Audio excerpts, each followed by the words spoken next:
Was Nero really insane? Or is there a more logical explanation? For nearly 2,000 years, the burning of Rome has been consigned to legend. An emperor's folly, a tyrant's whim, a symbol of decadence and madness. Yet the story has always strained against itself. Why would a ruler destroy the heart of his own power without reason? Why would he risk the fury of the people, the scorn of history, for nothing but spectacle? What if Nero was not mad but calculating? What if the fire was not madness but method, an act of desperate governance in the face of a deeper, more dangerous revolt? By the time Nero ascended, the Roman populace was no longer the citizenry of the Republic. It was a society entangled in a web of surveillance, taxation, conscription, and bureaucratic control thicker than any city had ever known. Every grain allotment, every inheritance, every provincial tithe was recorded, tabulated, and enforced by a growing class of administrators, loyal not to the people, but to the machinery of empire. The people of Rome, whether they understood it fully or only felt it in their bones, lived under the invisible weight of endless documentation, a deep state in marble and parchment. Their resentments festered, conspiracies brewed, trust between rulers and ruled decayed into suspicion and hate. Perhaps Nero, facing a people on the verge of eruption, understood that the true threat was not rebellion in the streets, but rebellion in the spirit. That the real enemy was not the Senate or the conspirators, but the silent ledger books that bound the people in chains of ink. Perhaps he saw that the only way to regain control was to burn the machinery itself, to erase the records, to sever the cords that strangled the city. If so, then the fire was not the act of an emperor fiddling as Rome burned. It was an attempt, brutal, dangerous, and ultimately catastrophic, to erase the deep structures of control before they crushed the state from within. And if so, then everything that followed, the collapse of administration, the weakening of institutions, the slow bleeding out of Roman power, was not an accident of poor leadership, but the logical aftermath of a fatal inversion. A system based on memory had lost its memory. A government built on records had destroyed its records. The empire could continue to call itself Rome, but its heart was ash. This is the theory we now advance, that Rome fell not because of decadence, nor because of invasion, but because it forgot how to govern itself, and that this forgetting was neither random nor mysterious, but the predictable result of an internal rupture between people and institutions, between memory and authority. And if that is so, if mass distrust and record destruction once felled the greatest empire the world had known, what lessons must we now learn when we see new fires lit, new records erased, new institutions hollowed out in the name of reform and efficiency? Was Nero insane, or did he simply choose the path of negation? We invite you to walk with us through the evidence, to trace the hidden paths of collapse, and to decide for yourself whether the ancient fire is flickering once again at the roots of our own age. The day Augustus returned to Rome, it seemed the world itself marched behind him. In brilliant procession down the Via Sacra, through showers of roses and waves of incense, the conqueror passed between lines of gleaming soldiers and cheering citizens. Behind him, carts laden with treasures rumbled slowly. Gold from Egypt, marble from Greece, silks from Parthia, captives from distant lands whose very names thrilled the crowd. But Augustus himself sat serene, his face carved like the statues that soon would fill temples bearing his name. He knew, perhaps alone among the thousands lining Rome's streets, that true power was not in gold or marble, nor even in the swords of the legions. It lay instead in the meticulous rolls of parchment carried by the quiet scribes behind the soldiers, in the invisible networks of memory and control that would soon spread from the eternal city to every village and outpost of the empire. These records were Augustus's true triumph, census lists drawn up in careful columns, taxation ledgers noting every citizen's property, maps marking the borders and populations of distant provinces. With each stroke of the scribe's pen, Rome grew stronger, more certain of itself. In Augustus's new empire, three forces became inseparable: the agencies that governed, the records that remembered, and the functionality that sustained daily life. His reforms, vast, sweeping yet subtle, made Rome legible and thus governable. When he established the cura annoni, Rome's food supply flowed securely, measured, and controlled. When he founded the Praetorian Guard, internal peace became as predictable as the sunrise. The empire's road network stretched outward like veins from a heart, carrying orders, tribute, and protection alike. Through this precise system of administration, Rome ceased to be merely a city, or even an empire. It became an ordered universe, held together not by the sword alone, but by the invisible threads of bureaucratic coherence. It was not freedom Augustus offered his people, but peace, not liberty, but stability. In exchange for the loss of their old republican independence, Romans found themselves safe, fed, entertained, and thoroughly documented.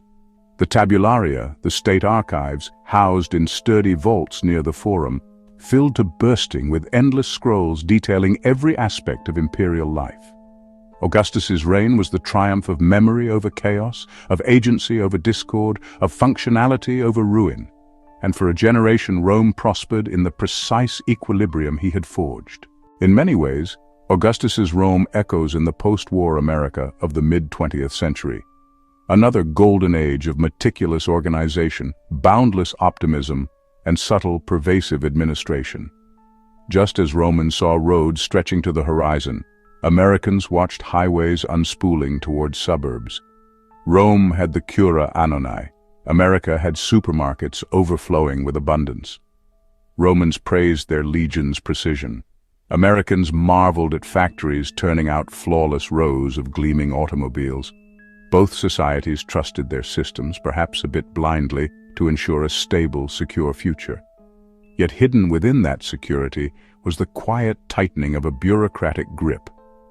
For Romans, just as for post-war Americans, peace and prosperity came at the price of deepening administrative control. Census rolls became tax assessments.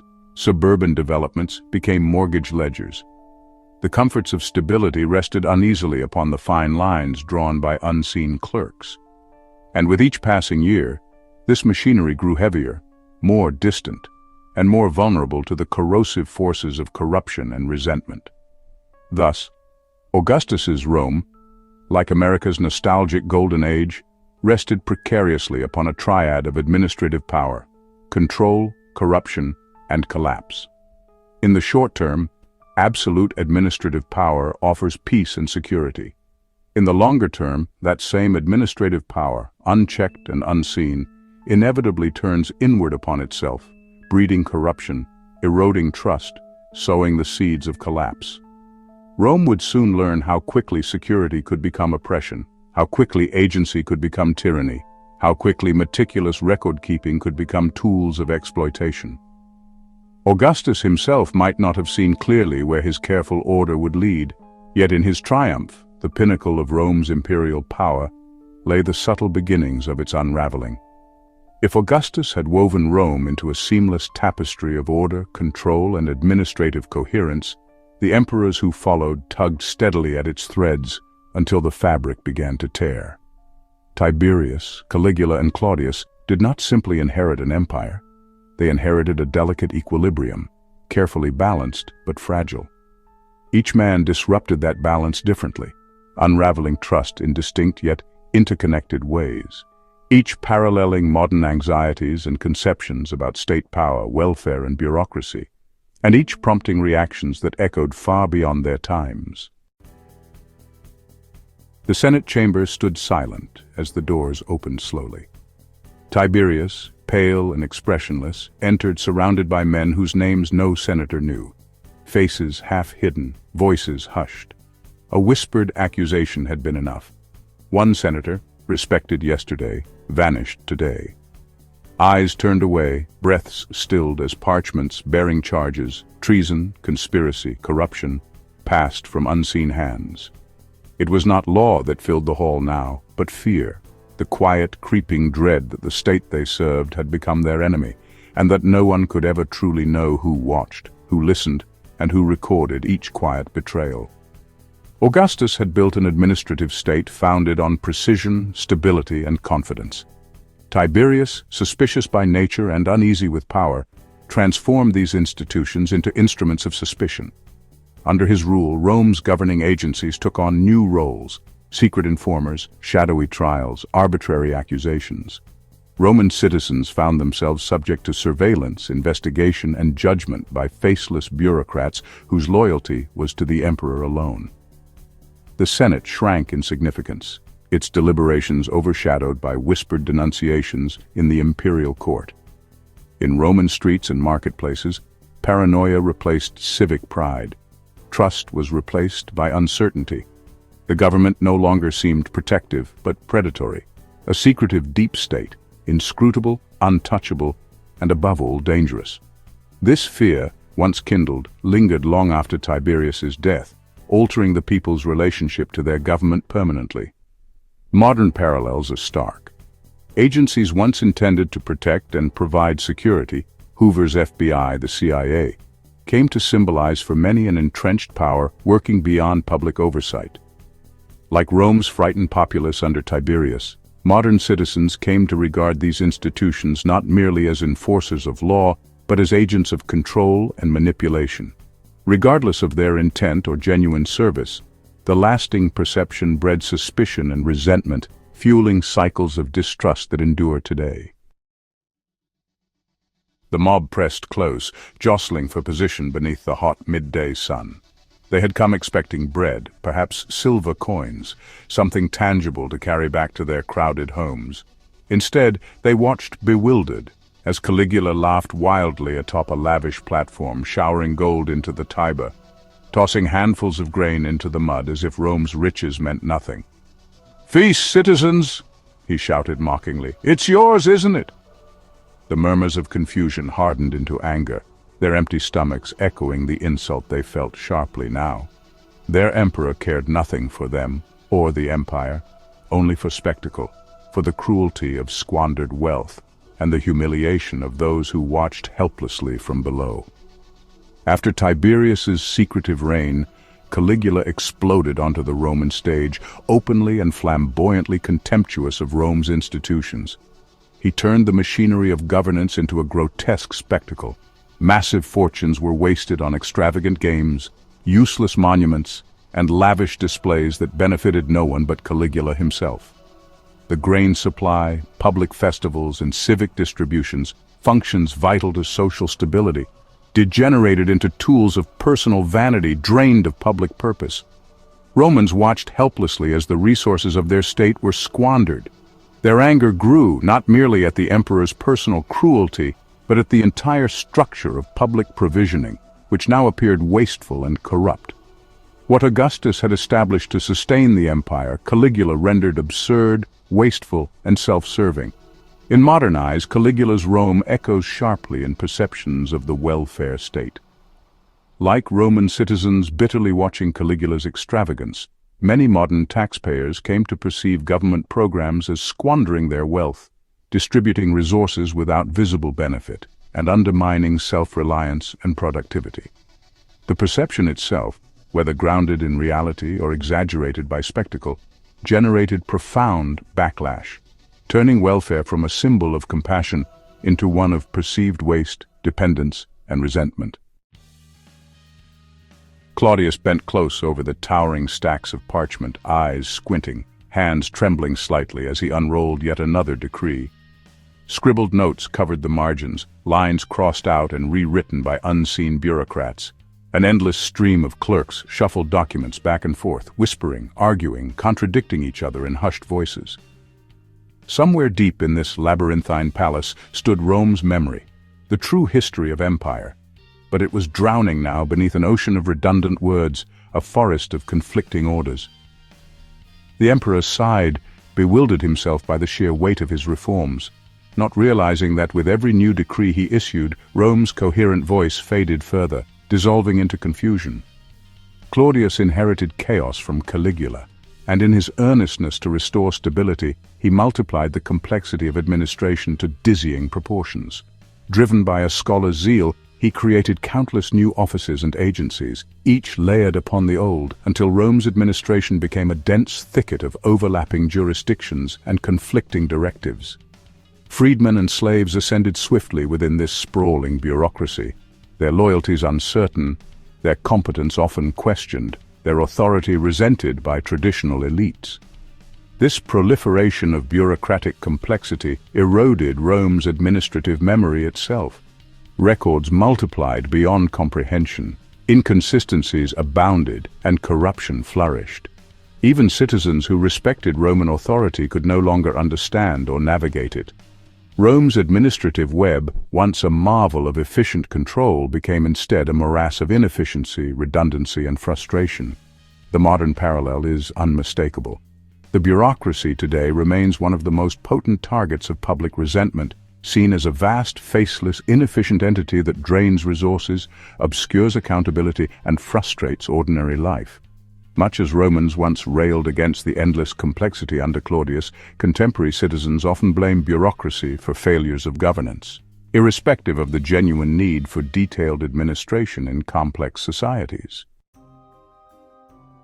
Tiberius, Caligula, and Claudius did not merely weaken the empire individually.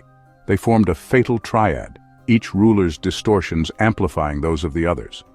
Tiberius's transformation of state agencies into instruments of surveillance and oppression planted seeds of suspicion so deep that the Roman people began to see the government itself as their oppressor. When Caligula then turned state functionality into an absurd spectacle of waste, he exploited and intensified that suspicion, converting public resentment into outright contempt. Citizens who had feared their government now also despised its extravagance. Finally, Claudius's overwhelming bureaucratic expansions undermined the empire's administrative coherence, turning suspicion and resentment into outright alienation. Romans, who already mistrusted and resented their rulers, now felt powerless and confused, trapped within a machinery of governance they neither understood nor respected. These three destructive transformations, fear of a secretive deep state, resentment of perceived welfare state abuses, and alienation from an incomprehensible bureaucracy became self-reinforcing, each magnifying the societal impact of the others. Suspicion bred resentment, resentment bred alienation, and alienation bred greater suspicion still. Thus, the triad of Tiberius, Caligula, and Claudius quietly but irreversibly destroyed Rome's foundational trust, leaving behind a society exhausted, cynical, and primed for a collapse already waiting in the wings. In such a world, it took no more than a single spark, one act of crisis or desperation, to set the empire ablaze. Nero did not begin Rome's unraveling. He merely entered a stage already set, a city already trembling on the edge of ruin. In the final years before the fire, the streets of Rome boiled with a kind of quiet fury. It was not the open defiance of riots or civil war, but something deeper, heavier, the sullen hatred of a people who no longer believed that their rulers governed for their good. In every quarter, the common people muttered about the tax collectors who squeezed them dry, the judges who sold verdicts like wares, the bureaucrats who vanished into marble halls with their pleas and petitions unanswered. These agencies of the empire, once trusted arms of Roman order, were seen now as monstrous machines, grinding the lifeblood out of honest citizens. The archives that housed the empire's memory became, in the public eye, symbols of their own enslavement. Every scroll catalogued a debt, every ledger a claim against them, every register a rope tightening slowly around their necks. The idea that the records existed to guarantee rights and protect property had long been lost. Records meant taxes owed, judgments rendered, penalties waiting to descend.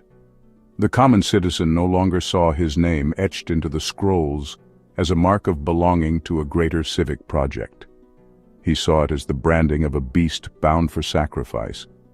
Even the tangible functionality of empire, grain supplies, aqueducts, public games, was recast in bitterness. Bread was no gift, but a bribe. Roads were not the arteries of Roman greatness, but the means by which armies and tax collectors spread oppression. Courts were not guardians of justice, but engines of confiscation and exile. The very organs of Rome's strength, designed under Augustus to serve and unify, had curdled into sources of resentment, objects of scorn. Through this mass perception, the triadic system inverted. The agencies became oppressors. The records became chains. and the functions of empire became acts of predation. Each element fed into the others. The more the agencies enforced, the more records they created. The more records existed, the more enforcement was demanded. The more functionality was delivered, the more it appeared a cover for deeper exploitation. A living feedback loop of alienation thrived in the shadows of Rome's marble forums and glittering monuments. This alienation was not imposed by Nero or by some new oppressive decree. It emerged naturally from decades of erosion of legitimacy, erosion of civic meaning, erosion of trust. The collapse was seated in the hearts of the people long before it was reflected in fire and ruin. They did not merely resent the emperor, they resented the very fact of being administered at all. The hatred was so profound that no reform could reach it, no apology could repair it. And in that hatred, in that slow rolling collapse of administrative legitimacy, lay a hunger for destruction. It was not the hunger of madmen or criminals, but of ordinary men who had ceased to believe that the machinery of governance could ever serve them again. The people no longer wished to mend Rome's institutions, they wished to see them fall. When modern citizens today celebrate the shuttering of federal offices, the erasure of regulatory records, the retreat of administrative oversight, they walk a path already well trodden. Then, as now, the glee at dismantling bureaucracy masks a deeper truth, that it is not the machinery alone that is being cast aside, but the very memory of shared governance, and with it, the fragile conditions of civic order. On the night when the fire began, the winds carried smoke and ash across the city like an omen. Flames leapt from rooftop to rooftop, consuming wood, canvas, even stone itself in the heat's fury. The people, dazed and desperate, filled the streets. Some fought the flames, others fled before them, but many stood and watched with a strange, dark satisfaction as the city's heart turned to cinders. It was not the temples they cheered for, it was not the homes. It was the burning of something less visible but far more hated, the destruction of the empire's chains. Word spread quickly that the fire had reached the bureaucratic districts, the offices where taxes were recorded, where debts were preserved, where the rulings of faceless judges were carved into dusty scrolls. These places, the people whispered, were falling. Fire devoured the tabularia, the tax records, the court archives. In those towering infernos, generations of obligations, censuses, fines and penalties were undone in minutes. Memory itself, imperial memory, blazed and crackled into the night sky. Whether Nero himself ordered the fire, merely allowed it to spread, or exploited it afterward, hardly mattered to the people gathered in Rome's blackened streets. For many, the destruction of records was not a catastrophe, but a catharsis. In the collapse of the empire's memory, they saw a liberation from burdens too long carried.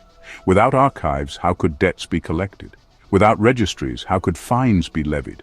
Without records, how could the empire's invisible hands continue to close around their lives? The logic of destruction became self-perpetuating. Agencies housed within the burned districts could not function without records. Without enforcement, new taxes could not be properly assessed, old judgments could not be executed, logistical operations floundered. As functionality collapsed, so too did the need for agencies to even pretend to legitimacy. The loss of memory cascaded through the system, not as a single act of annihilation, but as an unfolding paralysis. Rome had been a living body, now it was a body without nerves. The triadic structure that had supported Rome's governance, agency, memory, function, was broken at every point simultaneously. And the people did not mourn, they celebrated. The flames that stripped the city's skyline were mirrored by a fire in the hearts of its citizens, a fire of hope that they might live freer without the slow strangulation of bureaucratic control. The idea that an empire could govern without records, without administration, without centralized coercion, flickered into being, and once sparked, it spread like the fire itself.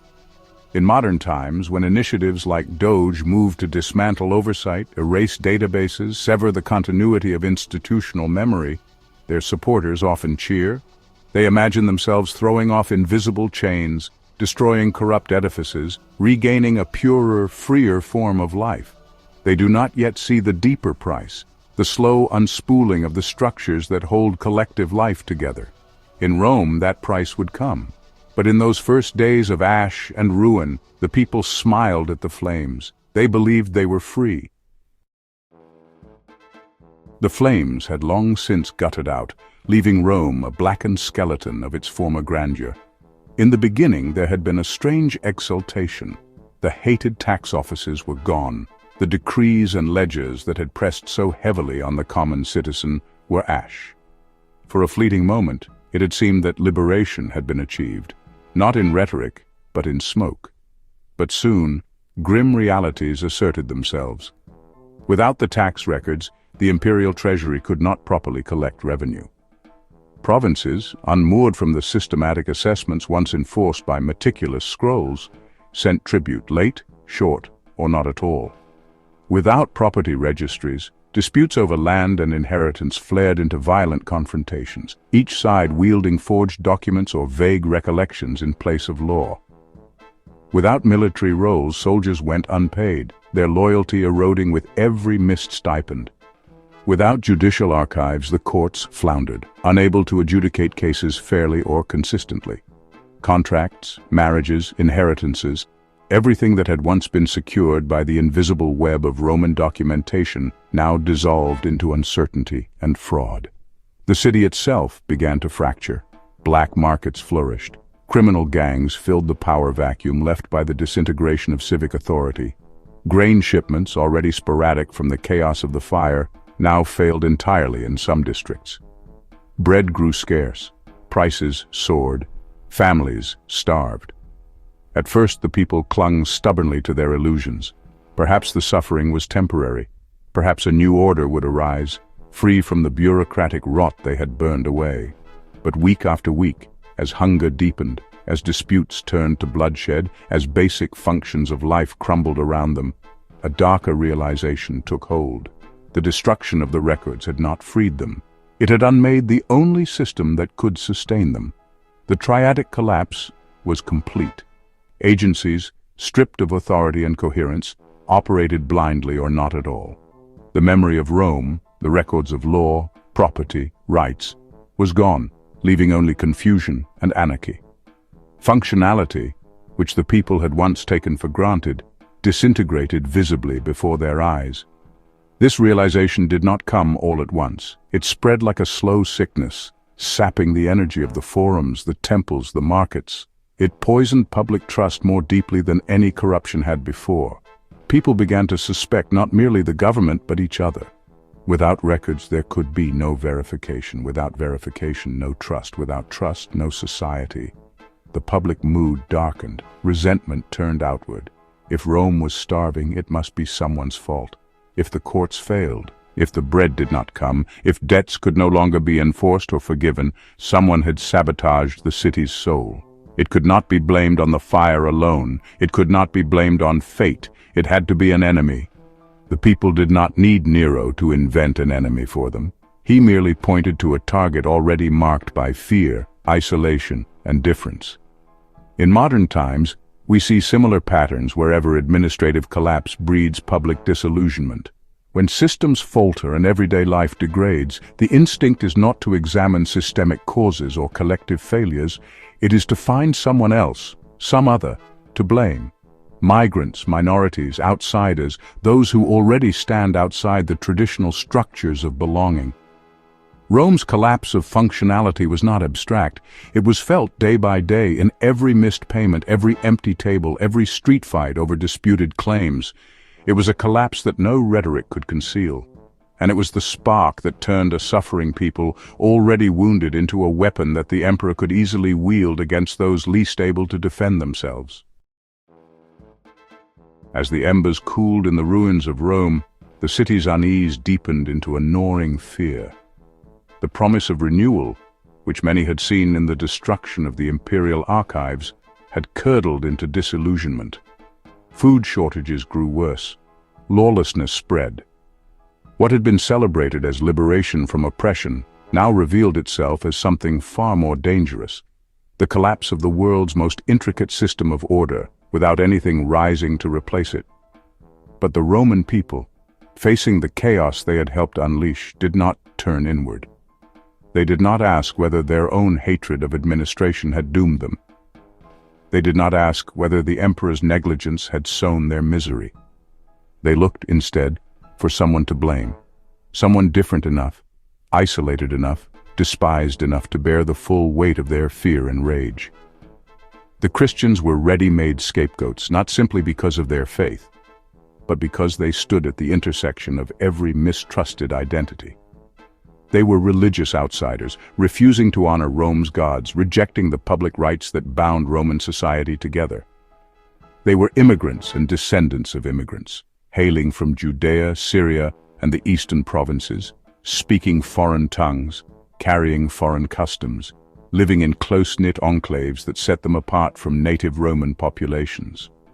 And they were overwhelmingly poor, drawn from the ranks of freedmen, tradesmen, and slaves, far from the wealth and patronage networks that offered some protection from state violence. This triad, different beliefs, immigrant origins, and poverty, marked them as a people apart. Not Roman, not loyal, not safe. And so, when Nero cast blame upon them for the Great Fire, the accusation fit perfectly into the public's need for a villain. The crowds embraced the lie because it spared them the unbearable truth, that their own rage and their own emperor's ambition had torn Rome apart. The persecution that followed was brutal and public. Christians were hunted, tortured, and executed not in secret, but in spectacles designed to reassert the empire's dominance. New administrative structures were built from the ashes, but they were designed not to serve citizens, but to monitor them, to divide them, to remind them of the price of dissent. Agencies now compiled lists not of civic obligations, but of suspected disloyalties. Records were no longer tools of memory, but weapons of accusation. Functionality was reduced to the raw exercise of terror. In sacrificing the Christians, Rome tried to sacrifice its own guilt.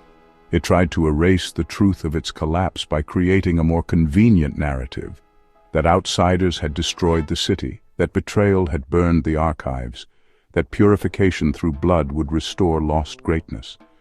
But it was a lie. And lies, however violently enforced, cannot rebuild a fallen world. Today, the pattern repeats. Across the world, in moments of administrative decay, economic despair, and cultural fragmentation, immigrant populations are blamed. Not because they caused the collapse, but because they are visible, different, and vulnerable. Their beliefs are unfamiliar. Their ties to national myths are weak. Their poverty makes them easy targets. Walls are built, borders are sealed, deportations increase, camps fill. And always the claim is the same, that the problems of a failing system are the fault of those least able to defend themselves.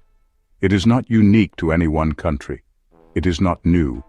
It is the oldest temptation of all. Rome chose that path. It bought a few more years of sullen, bloody order, but it never recovered the memory it had destroyed, nor the trust it had lost. So was Nero mad? It is the question history returns to again and again, unable to look away from the flames. Was the emperor delusional, fiddling while Rome burned, or was he something far more unsettling, rational within a collapsing world? When Nero ascended, the bond between emperor and people had already thinned to a thread. Rome's institutions still functioned in form, but not in spirit. The people no longer offered loyalty as citizens, they yielded only what fear or necessity demanded. Yet even in this estranged state, they remained essential. Their taxes fed the imperial machine. Their tribute upheld the legions. Their obedience underwrote the emperor's very survival. Nero understood this with a clarity that perhaps none of his predecessors possessed. Power did not rest in marble statues or gilded palaces. It rested in the hands of a sullen, resentful population. The same hands that toiled in fields, traded in markets, paid the endless taxes inscribed in the scrolls of the tabularia. Without their compliance, the empire would not simply weaken, it would starve. Yet compliance was rotting from within. Each tax collected deepened hatred. Each levy and census marked not belonging but subjugation. Rome's administrative triumph, its detailed memory of every debt, every field, every birth and death, had inverted into a visible chain, binding a restless populace to an empire they no longer loved. Nero faced a grim arithmetic. He needed the people's taxes to survive, but each act of collection poisoned the well of loyalty further. The harder the state grasped, the more its subjects withdrew in spirit, if not yet in body. In this trap, Nero saw a brutal opportunity. If the machinery of records could be destroyed, if the ledgers that sustained endless obligations could be burned away, the people might, briefly, be reconciled to their ruler. Freed from the hated debts and censuses, they might see in him not an oppressor, but a liberator. Their hostility might soften. Their labor might resume, no longer for an abstract empire, but for a ruler who had cut the cords of their enslavement. The fire, then, was not only an act against the state's machinery, it was an act aimed at reclaiming the people themselves, their loyalty, their energy, their taxes. By destroying the memory of their obligations, Nero gambled that he could renew the real foundation of imperial power, the material productivity of the masses, freely given, not resentfully extracted. It was a desperate wager. The machinery burned. The obligations collapsed into ash. But the trust that had once bound ruler and ruled was already too far gone. The people did not offer new loyalty and gratitude. They celebrated the destruction but withheld the submission Nero needed most. They cheered the fall of the tax records but didn't rush to pay new taxes. They rejoiced in the loss of oversight but did not rally to rebuild what they had helped destroy. The emperor, still seated in splendor, still garbed in purple, found himself ruling a hollow empire, a state without memory, a treasury without revenue, a people without faith. In the end, Nero needed the people more than they needed him, and when he reached for them, he found only ash between his fingers.